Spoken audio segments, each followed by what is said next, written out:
Bonjour à tous, aujourd'hui je vais vous apprendre à faire des drapés.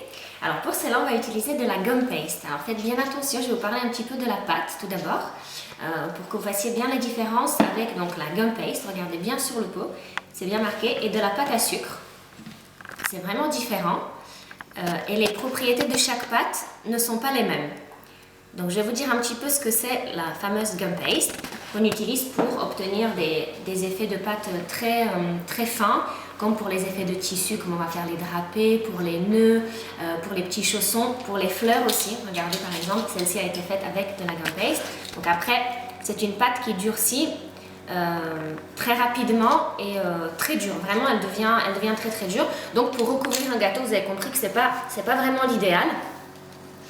Par contre, pour des modelages que l'on veut bien stable, bien ferme, on va l'utiliser.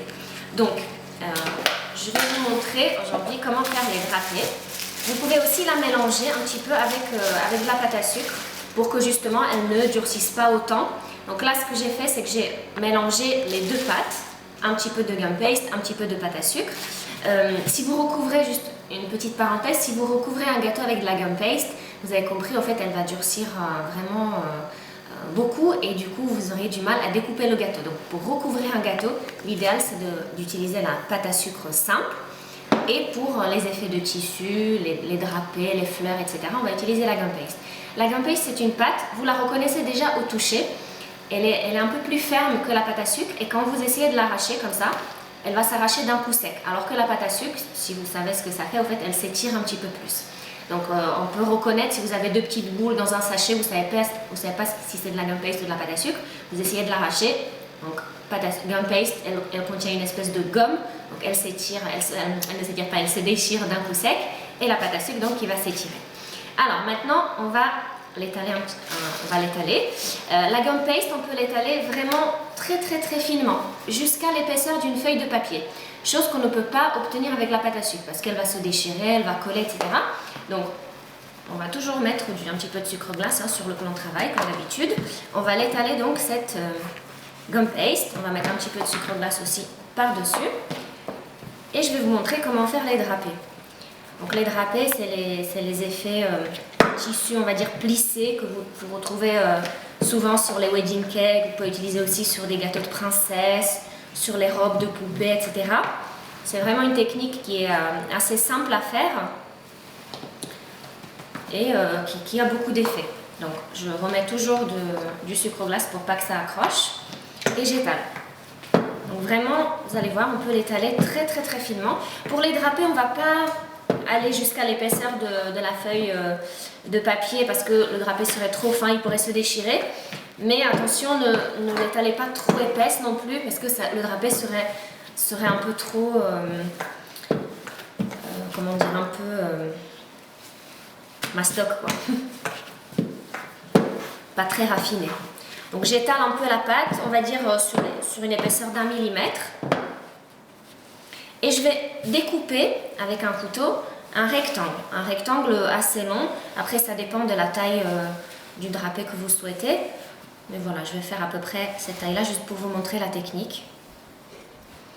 Ensuite, donc, il me faudra des bâtons en bois que vous trouverez dans les magasins de pâte à sucre, sur les sites internet.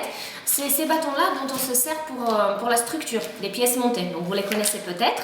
Après, selon la taille du drapé, vous pouvez aussi utiliser des pics à brochettes ou alors même des cure-dents. Si vous avez des tout petits drapés à faire, vous pouvez utiliser les cure-dents. Donc là aujourd'hui, je vais vous montrer avec ces bâtons-là. Après, évidemment, vous voyez, c'est à peu près l'épaisseur d'un crayon, d'un pinceau. Donc si vous n'avez pas ce genre de bâton à la maison, vous pouvez utiliser un pinceau, des feutres, des crayons, etc. Enfin, tout ce qui peut ressembler à ça. Donc,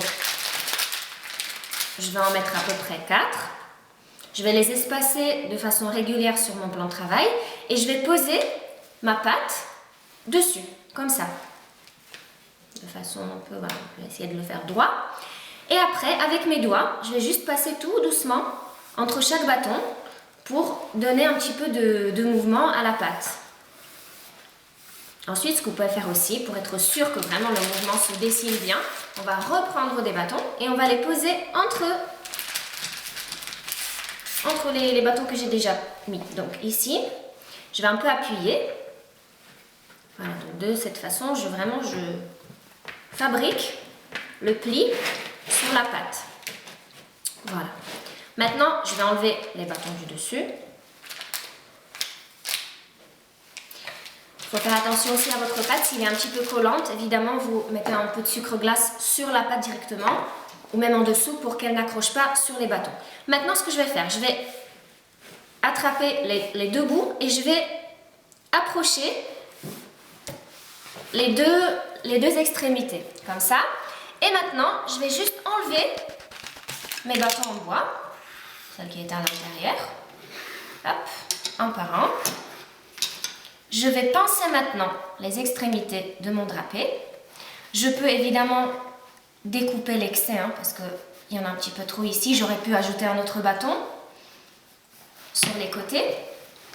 Et voilà, j'ai fait mon petit drapé. Maintenant, pour le poser sur le gâteau. Vous avez certainement vu sur les wedding cakes des gros drapés qui descendent le long des étages, vraiment très très grands, qui donnent beaucoup d'effets. C'est vraiment comme des effets de tissu qui retombent comme ça. Donc ça serait à peu près comme ceci. Imaginons, on va le coller sur le gâteau de cette façon-là. Alors, pour l'accrocher au gâteau, vous utilisez de l'eau simplement ou alors un petit peu de colle alimentaire. Il n'y a pas besoin d'utiliser de la glace royale ou des choses trop compliquées. L'eau ou colle alimentaire suffiront largement. Ensuite, si vous voulez faire des petites guirlandes comme ça tout autour du gâteau, ce que vous allez faire, c'est que, regardez le haut du drapé, en fait, on va le rabattre à l'intérieur pour qu'on ne le voit pas sur le dessus du gâteau. Donc, ça sera à peu près cet effet-là. D'accord? Donc après, évidemment, si vous voulez gagner un peu de temps, vous pouvez faire un drapé assez long et le recouper en plusieurs parties, comme je vais le faire maintenant. Après, il suffira juste de pincer un petit peu l'extrémité que j'ai coupée et le coller, là aussi, soit sur les contours du gâteau, encore une fois avec de l'eau ou de la colle alimentaire, par des petites séquences qui se suivent les unes derrière les autres. Vous pouvez aussi utiliser cette technique pour les robes des princesses. Ça fait un très joli effet comme ça. En fait, on le superpose les uns au-dessus des autres, les uns à côté des autres. Donc après, soit vous utilisez les bâtons ou alors, comme je vous ai dit, pour la taille d'un tout petit drapé, les pics à brochette ou vraiment un tout petit rikiki, des cure-dents, ça marche aussi, mais bon, c'est vraiment beaucoup minutieux. Et puis la pâte, évidemment, il faut qu'elle soit beaucoup plus fine aussi. D'accord? Donc je pense qu'on a fait un peu le tour. J'espère que le tutoriel vous a plu, que vous allez appliquer ce que vous avez appris aujourd'hui et je vous dis à très bientôt.